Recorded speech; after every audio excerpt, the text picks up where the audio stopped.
Learn English through Stories H34 PDF. Adapted and modified by Kulwant Singh Sandhu. Contents: Incident on the Kalka train, 1, 7, 8, 9, and 10. And 2. Grammar page. 1. Incident on the Kalka train, Part 3. By Satyajit Ray. 7. It was now 9:30 p.m. Our train was rushing through the darkness in the direction of Kalka. We would have to change at Kalka to go on to Simla. There were only the three of us in our compartment. The fourth berth was empty. I couldn't guess how the other two were feeling, but in my own mind there was a mixture of so many different emotions that it was impossible to tell which was the uppermost: excitement, pleasure, and eager anticipation or fear. Lalmohan Babu broke the silence by saying, somewhat hesitantly, "Tell me, Mr. Mitter, the dividing line between a brilliant detective and a criminal with real cunning is really quite thin, isn't it?" Faluda was so preoccupied that he did not reply. But I knew very well what had prompted the question. It was related to a certain incident that took place during the evening. I should describe it in some detail, for it revealed a rather unexpected streak in Faluda's character. It had taken us barely half an hour to collect most of the things we needed to deceive Mr. Damija. The only major problem was the attaché case itself. Where could we find a blue Air India case? We didn't know anyone in Delhi we could ask. It might be possible to get a similar blue case in a shop, but that wouldn't have Air India written on it. And that would naturally give the whole show away. In the end, however, in sheer desperation, we did buy a plain blue case, and, clutching it in one hand, Faluda led us into the main office of Air India. The first person our eyes fell on was an old man, a Parsi cap on his head, sitting right next to the inquiries counter. On his left, resting against his chair, was a brand new blue Air India attaché case, exactly the kind we were looking for. Faluda walked straight up to the counter and placed his own case beside the old man's. "Is there an Air India flight to Frankfurt from Delhi?" he asked the man behind the counter. In a matter of seconds, he got the necessary information, said, "Thank you," picked up the old man's case and pushed his own to the spot where it had been resting and coolly walked out. Lalmohan Babu and I followed, quite speechless. Then we returned to the hotel, and Faluda began to work on the attaché case. By the time he finished, no one, not even Mr. Damija, could have said that it was not the one we had been given by Dinanath Lahiri. The same applied to its contents. Faluda had been staring at his notebook. Now he shut it, rose, and began pacing. "It was just like this," he muttered. "Those four men were in a coach exactly like this." I have always found it difficult to tell what would attract Faluda's attention. Right now, he was staring at the glasses that stood inside metal rings attached to the wall. Why should these be of any interest to him? "Can you sleep in a moving train, or can't you?" he asked Lalmohan Babu rather abruptly. "Well, Lalmohan Babu replied, trying to suppress a giant yawn, "I quite like being rocked." "Yes, I know the rocking generally helps one sleep, but not everyone, mind you. I have an uncle who cannot sleep a wink in a train," said Faluda, and jumped up on the empty berth. Then he switched on the reading lamp, opened the book that was in Damija's attaché case, and turned a few pages. We had bought a second copy at a bookstall in the New Delhi railway station. Laying the book aside, Faluda stretched on the upper berth and stared up at the ceiling. It was completely dark outside. Nothing could be seen except a few flickering lights in the distance. I was about to ask Lalmohan Babu if he had remembered to bring his weapon, and, if so, when would he show it to us, when he spoke unexpectedly. "We forgot one thing," he said. "Betel nuts. We must check with the fellow from the dining car if they have any. If not, we shall have to buy some at the next station. There's just one left in this little box." Lalmohan Babu took out the Kodak container, the only original object left from Damija's attaché case, and tilted it on his palm. The betel nut did not slip out. "How annoying!" he exclaimed. "I can see it, but it won't come out." He began to shake the container vigorously, showering strong words on the obstinate piece of betel nut, but it refused to budge. "Give it to me," said Faluda, and leapt down from the upper berth, snatching the container from Lal Mohan Babu's hand. Lal Mohan Babu could only stare at him, completely taken aback. Faluda slipped his little finger into the box and pushed at the small object, using a little force. It now came out like an obedient child. Faluda sniffed a couple of times and said, "Araldite, someone used araldite on this piece of betel nut. I wonder why?" Topsh shut the door. There were footsteps outside in the corridor. I did shut the door, but not before I had caught a glimpse of the man who went past our compartment. It was the same old man we had seen at the Jantar Mantar. He was still wearing the dark glasses, and his ears were still plugged with cotton wool. "Shhhh," Faluda whistled. He was gazing steadily at the little betel nut that lay on his palm. I went forward for a closer look. It was clear that it was not a betel nut at all. Some other object had been painted brown to camouflage it. "I should have guessed," said Faluda softly. "I should have known a long time ago. Oh, what a fool I have been, Topsh." Faluda now lifted one of the glasses from its ring, poured a little water from our flask, and dipped the betel nut in it. The water began to turn a light brown as he gently rubbed the object. Then he wiped it with a handkerchief and put it back on his palm. The betel nut had disappeared. In its place was a beautifully cut, brilliant stone. From the way it glittered even in our semi-dark compartment, I could tell it was a diamond. And it was pretty obvious that none of us had seen such a large one ever before. At least, Lal Mohan Babu made no bones about it. "Is that?" he gasped. "A D. Faluda closed his fist around the stone, went over to the door to lock it, then came back and said, "We've already had warnings threatening our lives. Why are you talking of dying?" No, not dying. I mean, is that a diamond? Very probably, or it wouldn't be chased so persistently. But mind you, I am no expert. Well then, is it val? I'm afraid the value of diamonds is something I don't know much about. I can only make a rough guess. This one, I think, is in the region of 20 carats, so its value would certainly exceed 500,000 rupees. Lal Mohan Babu gulped in silence. Faluda was still turning the stone between his fingers. "How did Damija get hold of something so precious?" I asked under my breath. "I don't know, dear boy. All I know about Damija is that he said he had an orchard, and that he likes reading thrillers on trains." Lal Mohan Babu, in the meantime, had recovered somewhat. "Will this stone now go back to Damija?" he asked.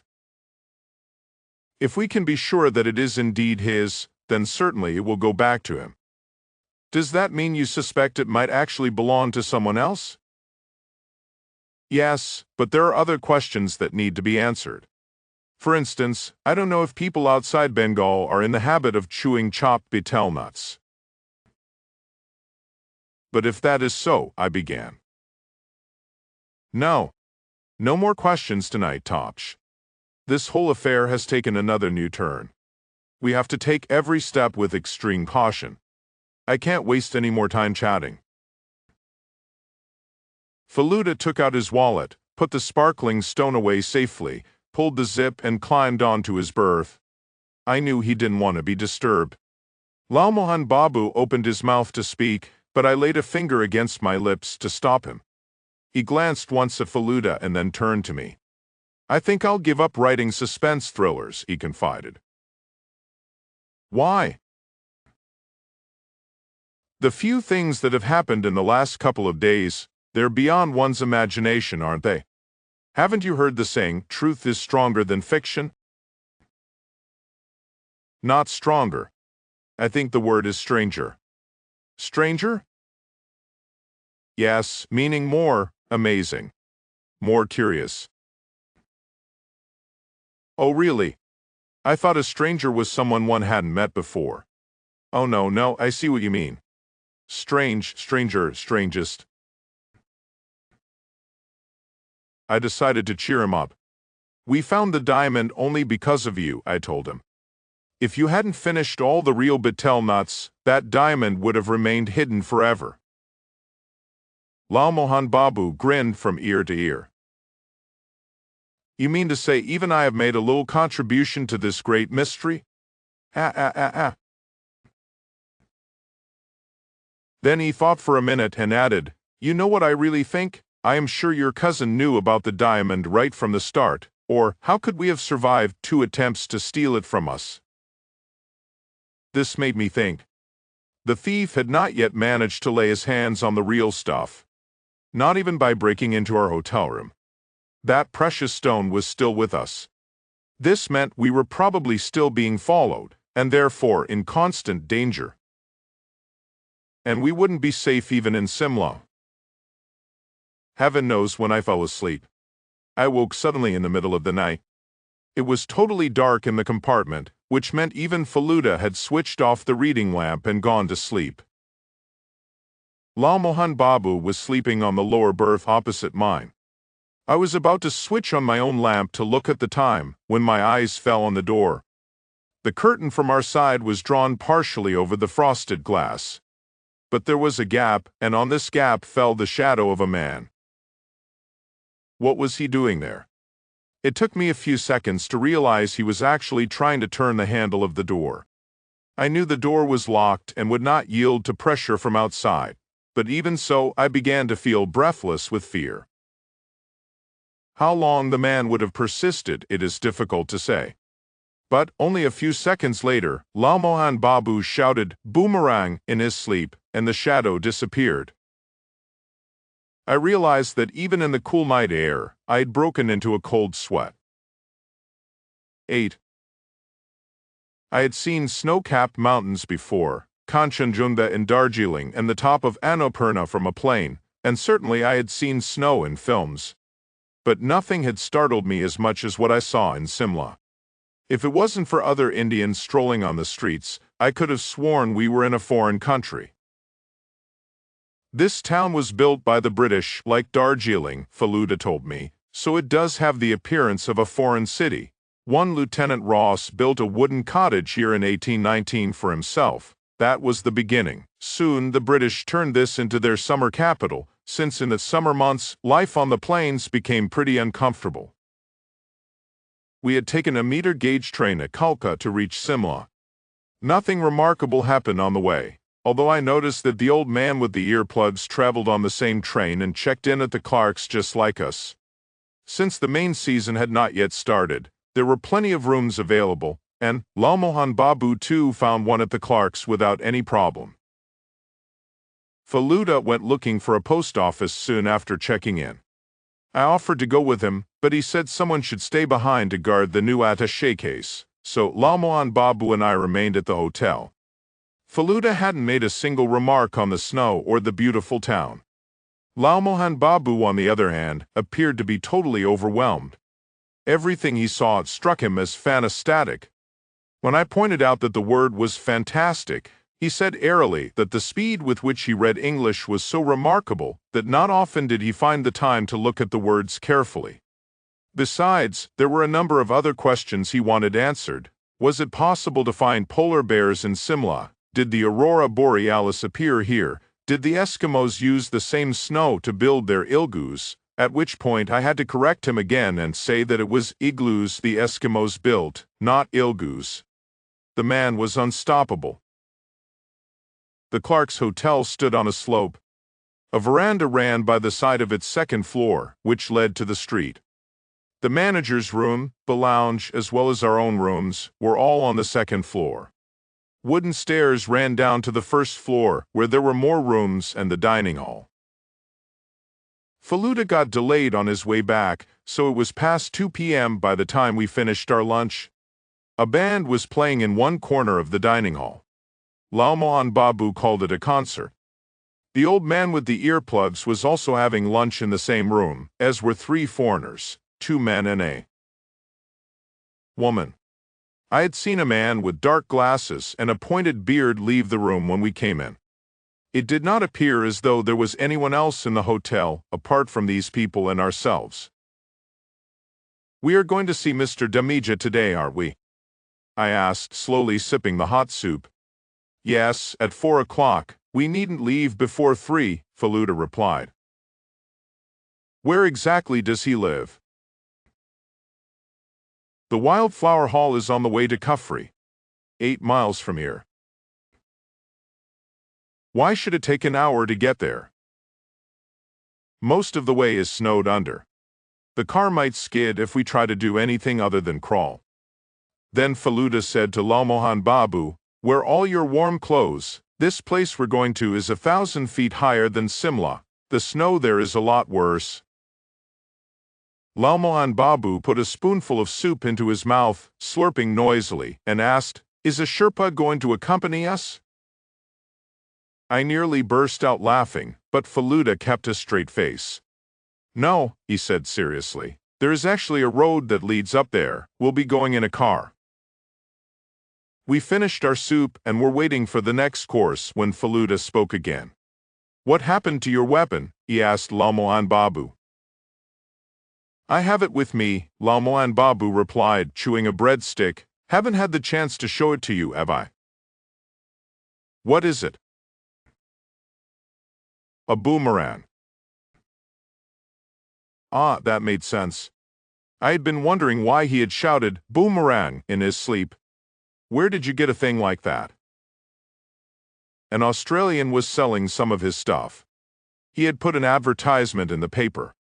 There were many other interesting things, but I couldn't resist this one. I have heard that if you can throw it correctly, it would hit your target and return to you. No, that's not quite true. It would come back to you only if it misses the target, not if it hits it. Well, yes, you may be right. But let me tell you one thing. It's damn difficult to throw it. I tried from my terrace, and it went and broke a flower pot on the balcony of the house opposite. Thank goodness, those people knew me, and were kind enough to return my weapon without making a fuss about their flower pot. Please don't forget to take it with you today. Lalmohan Babu's eyes began to shine with excitement. Are you expecting trouble? Well, I can't guarantee anything, can I? After all, whoever has been trying to steal that diamond hasn't yet got it, has he? Faluda spoke lightly, but I could see he was not totally easy in his mind. At 2:55, a blue ambassador drove up and stopped before the main entrance. "Here's our taxi," said Faluda and stood up. Lalmohan Babu and I followed suit. The driver was a local man, young and well-built. Faluda joined him on the front seat, clutching Mr. Damija's fake attaché case. Jatayu and I sat at the back. The boomerang was hidden inside Jatayu's voluminous overcoat. I had taken a good look at it. It was made of wood and looked a bit like the bottom half of a hockey stick, although it was a lot thinner and smoother. The sky had started to turn gray, and the temperature dropped appreciably. But the clouds were not very heavy, so it did not seem as though it might rain. We left for the Wildflower Hall on the dot of 3 p.m. Our hotel was in the main town. We hadn't had the chance to go out of the hotel since our arrival. The true spirit of the cold, somber, snow-covered mountains struck me only when our car left the town and began its journey along a quiet, narrow path. The mountains rose on one side, on the other was a deep ravine. The road was wide enough to allow another car to squeeze past, but that was just about all it could do. A thick pine forest grew on the mountains. The first 4 miles were covered at a reasonable speed, since the snow on the road was almost negligible. Through the pine trees I could catch glimpses of heavier snow on the mountains at a distance, but soon the snow on the road we were on grew very much thicker. Faluda was right. We had to reduce our speed and crawl carefully, following the tire marks of cars that had preceded us. The ground was so slippery that at times the car failed to move forward, its wheels spinning furiously. The tip of my nose and my ears began to feel icy. Lalmohan Babu told me at one point that his ears were ringing. 5 minutes later he said he had a blocked nose. I paid little attention. The last thing I was worried about was how my body would cope with the cold. All I could do was look around me and wonder at this remarkable place. Did man indeed live here? Wasn't this a corner nature had created only for animals and birds and insects that lived in snowy mountains? Shouldn't this stay unspoilt and untouched by the human hand? But no, the road we were traveling on had been built by man, other cars had driven on the same road, and no doubt others would follow. In fact, if this wonderful place had not already been discovered by man, I would not be here today. The unmarred strange whiteness ended abruptly about 20 minutes later, with a black wooden board by the side of the road that proclaimed in white letters, Wildflower Hall. I had not expected our journey to end so peacefully. A little later we came upon a gate with the Nook written on it. Our car turned right and drove through this gate. A long driveway led to a large old-fashioned bungalow, very obviously built during British times. Its roof and parapets were covered with a thick layer of snow. Its occupant had to be a Pukka Sahib, or he wouldn't live in a place like this. Our taxi drew up under the portico. A man in a uniform came out and took Feluda's card. A minute later, the owner of the house came out himself with an outstretched arm. Good afternoon, Mr. Mitter. I must say I am most impressed by your punctuality. Do come in, please. Mr. Damija might have been an Englishman. His diction was flawless. His appearance fitted Mr. Lahiri's description. Feluda introduced me and Lalmohan Babu, and then we all went in. The floor was wooden, as were the walls of the huge drawing room. A fire crackled in the fireplace. Feluda handed over the blue attaché case before he sat down. The smile on Mr. Damija's face did not falter. Our attempt at deception was thus rewarded with complete success. Thank you so much. I've got Mr. Lahiri's case and kept it handy. Please check the contents in your case, said Feluda with a slight smile.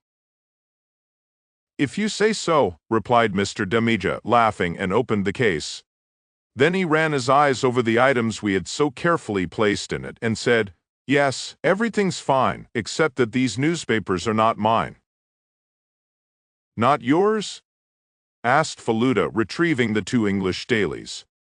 No, and neither is this. Mr. Damija returned the box of betel nuts, which had been filled at the Kalka railway station.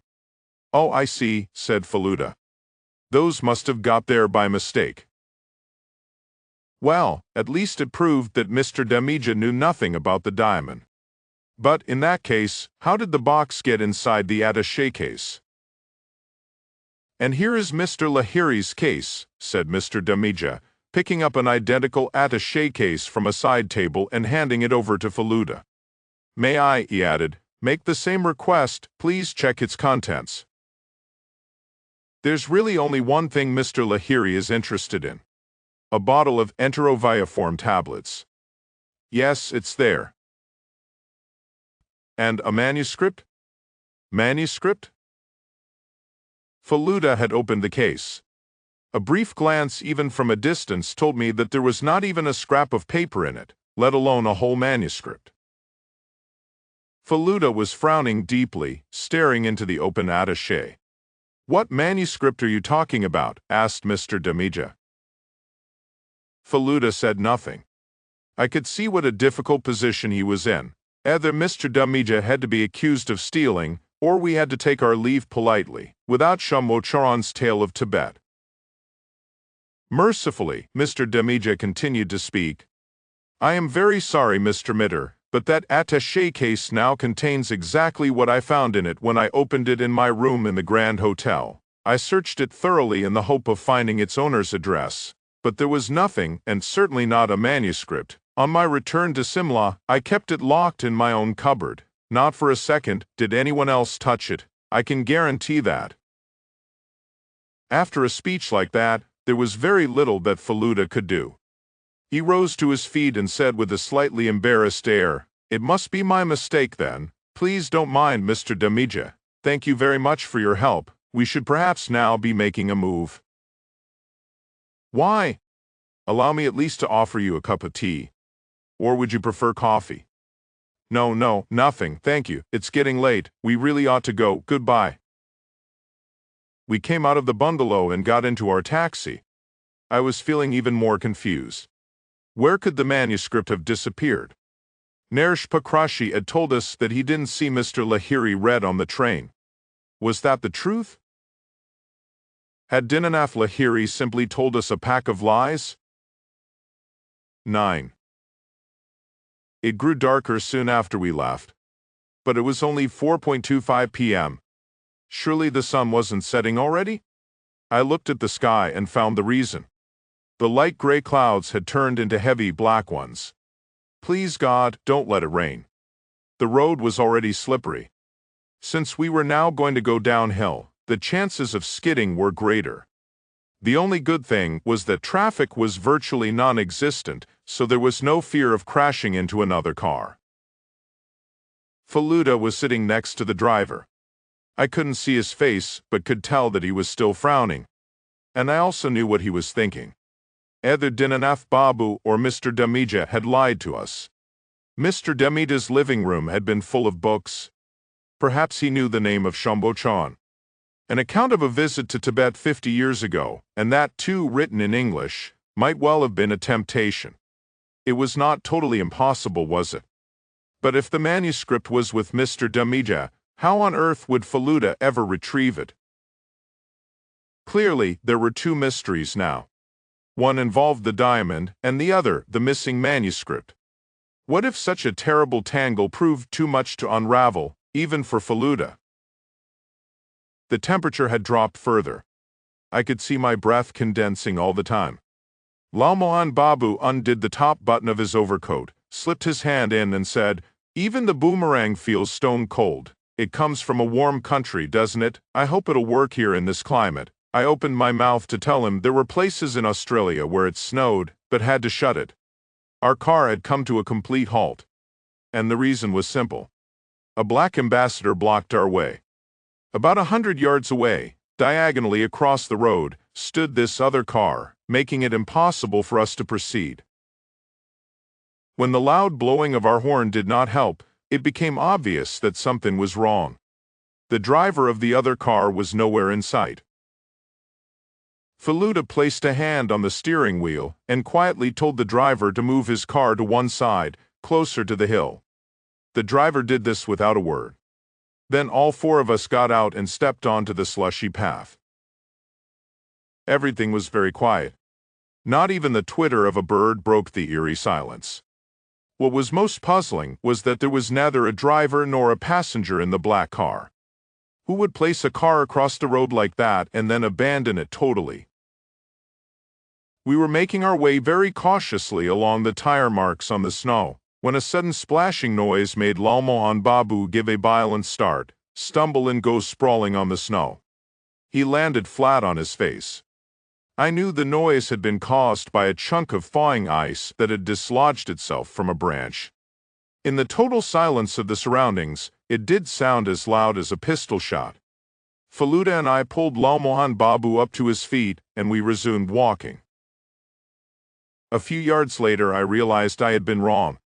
There was indeed a figure sitting in the car in the driver's seat. "I know this man," said our driver, Harbilas, peering carefully. "He is a taxi driver like me, and this taxi is his own. He's called Arvind, but I think he's unconscious or perhaps dead." Faluda's right hand automatically made its way to his pocket. I knew he was clutching his revolver. Splash! Another chunk of ice fell, a lot closer this time. Lalmohan Babu started again, but managed to stop himself from stumbling.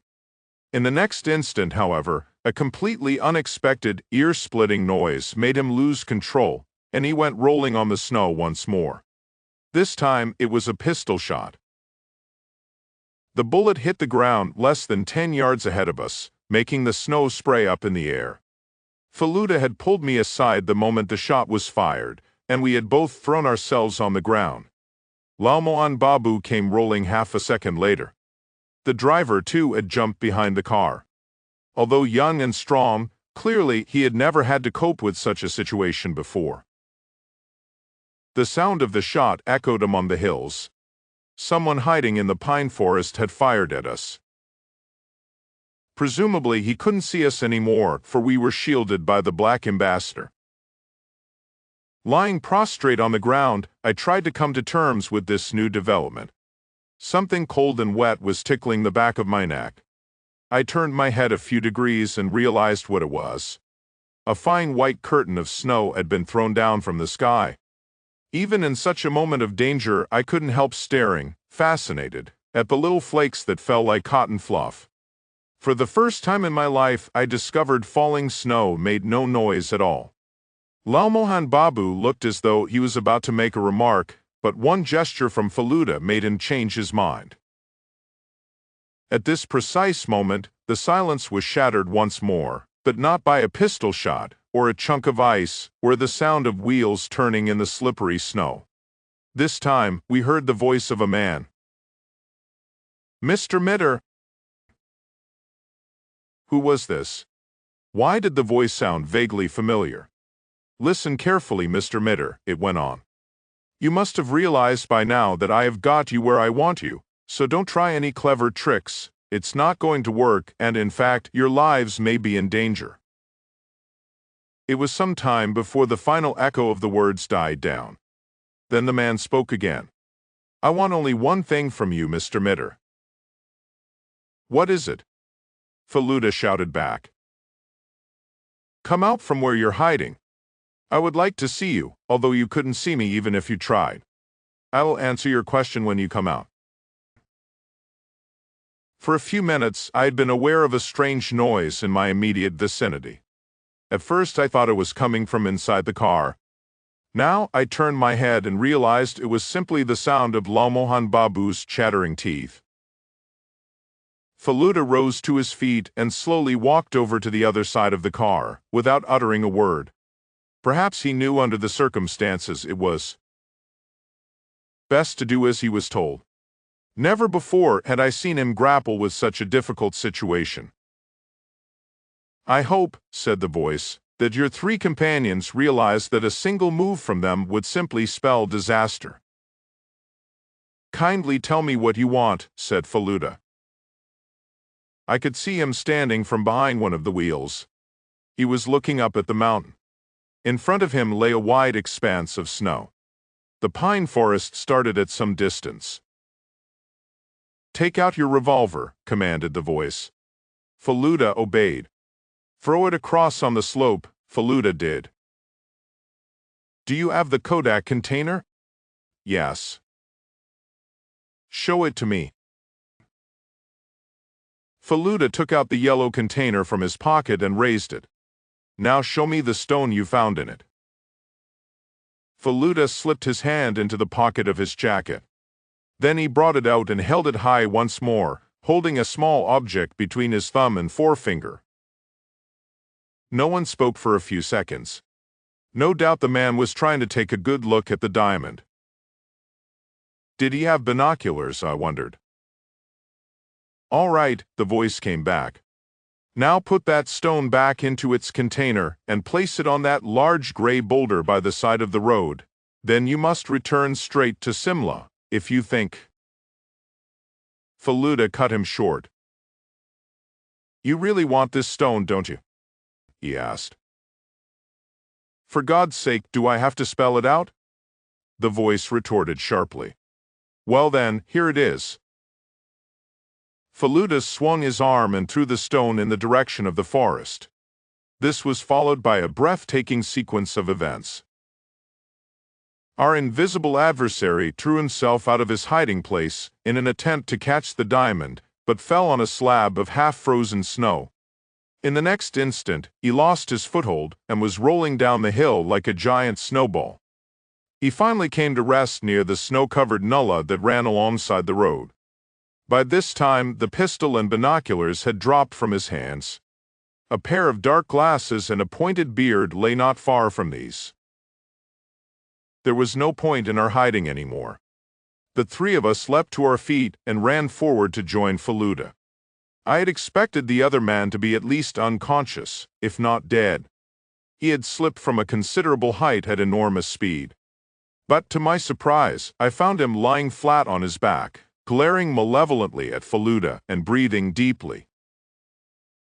It was easy enough now to understand why his voice had sounded familiar. The figure stretched out on the snow was none other than the unsuccessful film star, Amar Kumar, alias Prabir Lahiri, Dinanath Babu's nephew. Faluda spoke with ice in his voice. You do realize, don't you, that the tables have turned, so stop playing this game and let's hear what you have to say. Prabir Lahiri did not reply. He continued to lie on his back, snow drifting down on his upturned face, gazing steadily at Faluda. Nothing was as yet clear to me, but I hoped Prabir Babu would throw some light on the mystery. But still he said nothing.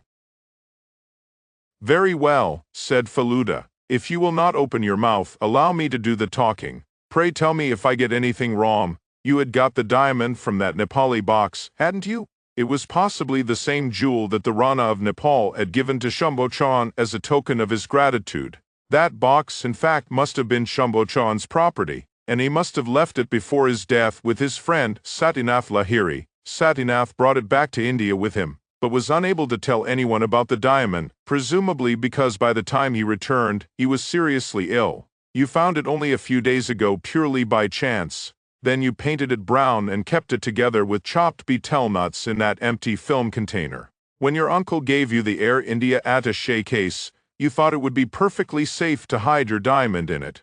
But what you didn't foresee was that only a day later, the case would make its way from your room to mine. You eavesdropped, didn't you, when your uncle was talking to us that evening in your house?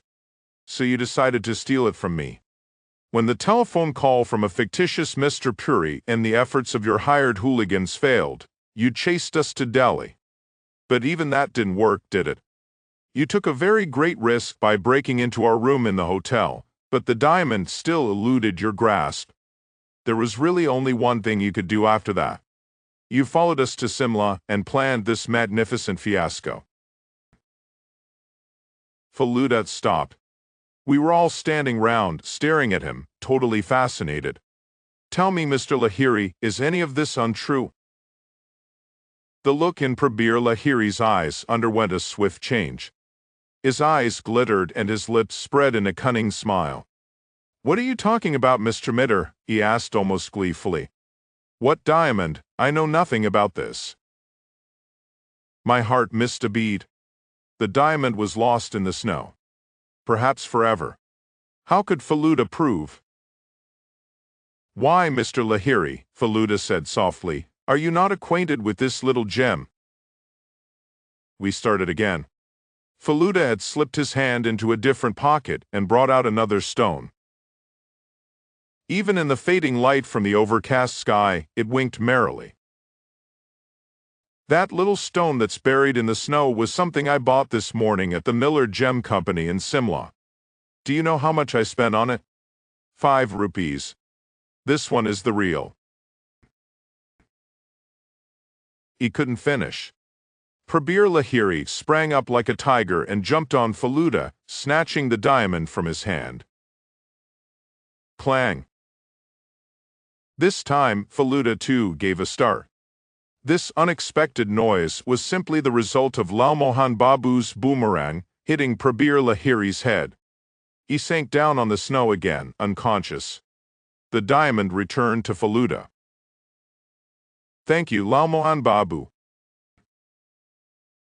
But it was doubtful whether Lalmohan Babu heard the words, for he was staring, dumbfounded, at the boomerang that had shot out in the air from his own right hand and found its mark so accurately. 10. The budding film star Amar Kumar was now a sorry sight. He had made a full confession in the car on the way back to Simla. This was made easier by the revolver in Faluda's hand, which he had recovered soon after the drama ended. It had not taken Prabir Babu long to come round. Lal Mohan Babu, having thrown the boomerang at him, had made an attempt at nursing him by scooping up a handful of snow and plastering his head with it. I cannot tell if it helped in any way, but he opened his eyes soon enough. The driver called Arvind had also regained consciousness and was, reportedly, feeling better. He had at first been offered money to join Prabir Lahiri. But when he refused to be tempted, Prabir Babu lost his patience and simply knocked him out. Things had started to go wrong for Prabir Lahiri ever since he was dropped from the film. It had been a long-cherished dream that he would be a famous film star one day, living in luxury, chased by thousands of admirers. When his voice let him down and this dream was shattered, Prabir Lahiri, in a manner of speaking, lost his head. He had to get what he wanted. If it was not possible to fulfill his dream by fair means, he was prepared to adopt unfair ones. By a strange twist of fate, the Nepali box fell into his hands, like manna from heaven. In it, he found a stone beautifully cut and sparkling bright. When he had it valued, it took his breath away, and his plans took a different shape. He would produce his own film, he decided, and take the lead role. No one but no one could have him dropped. What followed this decision was now history. We handed him over to the Himachal Pradesh State Police. It turned out that Faluda's suspicions had fallen on Prabir Babu as soon as we had found the diamond. So he had called Dinanath Lahiri immediately on arrival in Simla and asked him to join us. Mr. Lahiri was expected to reach Simla the next day. It would then be up to him to decide what should be done with his nephew. The diamond would probably return to Dinanath Babu, since it had been found amongst his uncle's belongings. "That's all very well," I said after Faluda explained the whole story. "But what about Shambhocharan's travelogue?" "That," said Faluda, "is mystery number 2. You've heard of double-barreled guns, haven't you? This one's a double-barreled mystery. But are we anywhere near finding its solution?" "Yes, my dear boy, yes. Thanks to the newspapers and that glass of water." Faluda's words sounded no less mysterious, so I decided not to probe any further. He, too, said nothing more. We returned to the hotel without any other excitement on the way. A few minutes later, we were seated on the open terrace of the hotel under a colorful canopy, sipping hot chocolate. 7 other tables stood on the terrace. 2 Japanese men sat at the next one, and at some distance sat the old man who had traveled with us from Delhi. He had removed the cotton wool from his ears. The sky was now clear, but the evening light was fading rather quickly. The main city of Simla lay among the eastern hills. I could see its streets and houses being lit up one by one. Lal Mohan Babu had been very quiet, lost in his thoughts. Now he took a long sip of his chocolate and said, "Perhaps it is true that there is an underlying current of viciousness in the mind of every human being. Don't you agree, Felu Babu? When one blow from my boomerang made that man spin and fall, I felt so excited, even pleased. It's strange." "Man descended from monkeys," Faluda remarked.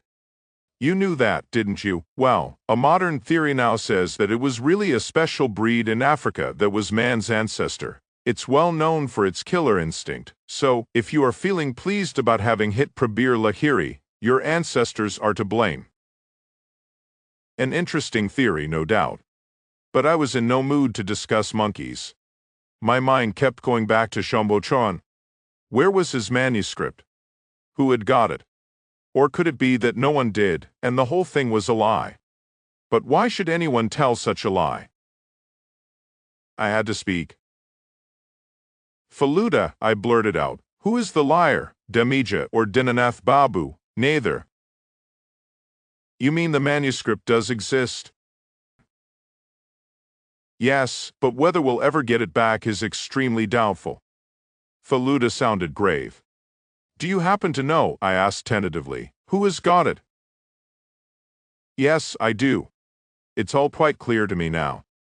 But the man who has it is so remarkably clever that it would be very difficult indeed to prove anything against him. To tell you the truth, he almost managed to hoodwink me. Almost? The word pleased me, for I would have hated to think Faluda had been totally fooled by anyone. Mitter Sahib. This came from a bearer who was standing near the door, glancing around uncertainly. Here, Faluda shouted, waving.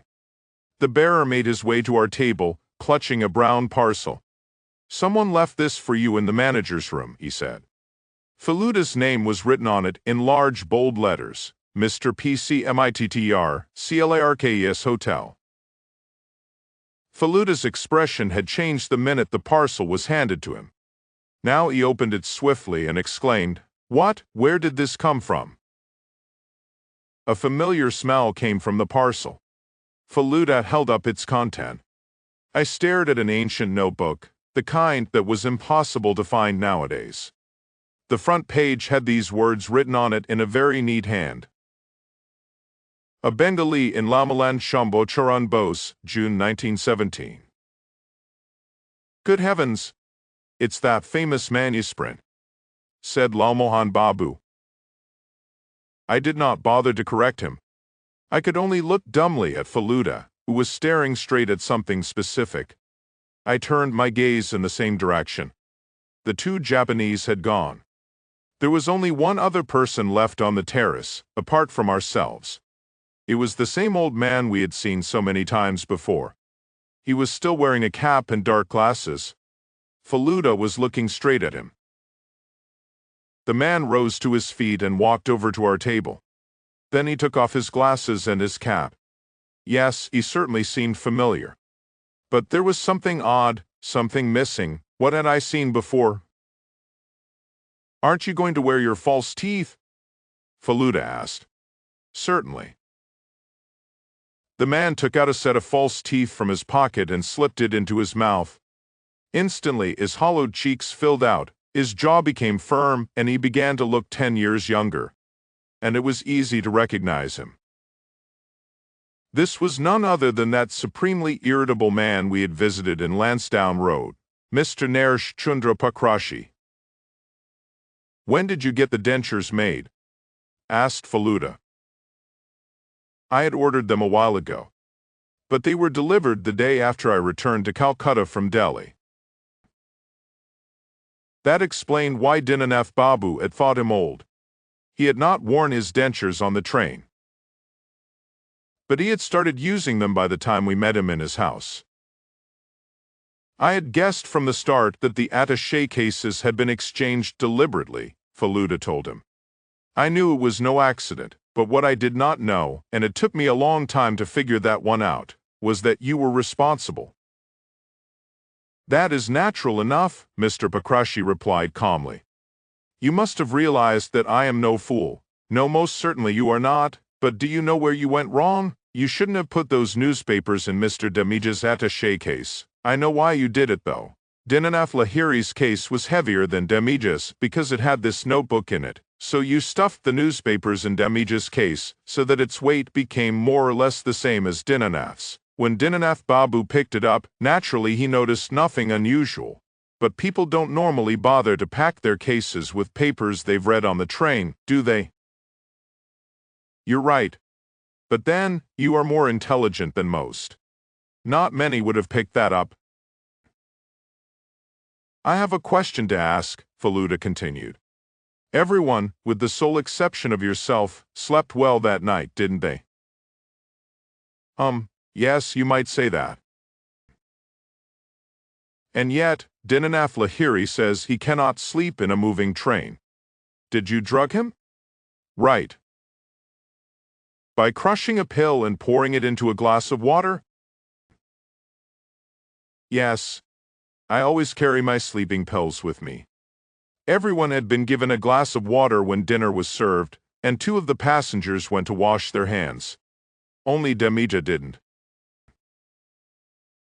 Does that mean you couldn't tamper with Mr. Damija's drinking water?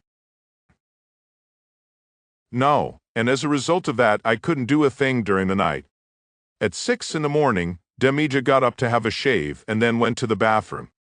I did what I had to do before he came back. Lahiri and the other one were still fast asleep. I see. You took one hell of a risk, didn't you, with Demija actually in the compartment when you poured the pill into Dinanath's water? I was lucky. He didn't even glance at me. Yes, lucky you certainly were. But later, you did something that gave you away. It was a clever move, no doubt, but what made you offer me money even after you had got hold of Shambhocharan's manuscript? Mr. Pakrashi burst out laughing, but said nothing. That phone call in Calcutta and that piece of paper in Delhi, you were behind both, weren't you? Yes, of course. I did not want you to go to Simla, at least not at first. I knew a man like you would tear apart my perfect crime. So I rang your house and even slipped a written threat into your friend's pocket when I found him sitting next to me in the plane. But then, slowly, I began to change my mind. By the time I reached Simla, I was convinced I should return the stolen property to you. Why? Because if you went back without the manuscript, you yourself might have been under suspicion. I did not want that to happen. I have come to appreciate you and your methods in these few days, you see. Thank you, Mr. Pakrashi. One more question. Yes? You made a duplicate copy of the whole manuscript before returning it to me, didn't you? All the color from Mr. Pakrashi's face receded instantly. Faluda had played his trump card. When we went to your house, you were typing something. It was the stuff in this notebook, wasn't it? You were typing every word in it. But you... There was a funny smell in your room, the same as the smell in Shambhocharan's old Nepali box. And now I can see that this notebook has it too. But the copy. Let me finish. Shambhocharan died in 1921, 51 years ago. That means the 50-year copyright period was over a year ago. So anyone can now have it printed, right? Of course, Mr. Pakrashi shouted, displaying signs of agitation. Are you trying to tell me I did wrong? Never. It's an extraordinary tale, I tell you. Dinanath wouldn't have known its value, nor would he have had it published. I am going to print it now, and no one can stop me. Oh, sure. No one can stop you, Mr. Pakrashi, but what's wrong with a bit of healthy competition? Competition, what do you mean? Faluda's famous lopsided smile peeped out. He stretched his right hand towards Mr. Pakrashi. Meet your rival, Naresh Babu, he said. When Dinanath Lahiri arrives tomorrow, I shall not ask for my fees with regard to this mysterious case. All I do want from him is this old notebook, and I happen to know a few publishers who might be interested. Now do you begin to see what I mean? Naresh Pakrashi glared in silence. Lalmohan Babu, however, suddenly found his voice and uttered one word without any apparent rhyme or reason. Boomerang, he yelled. 2. Grammar page.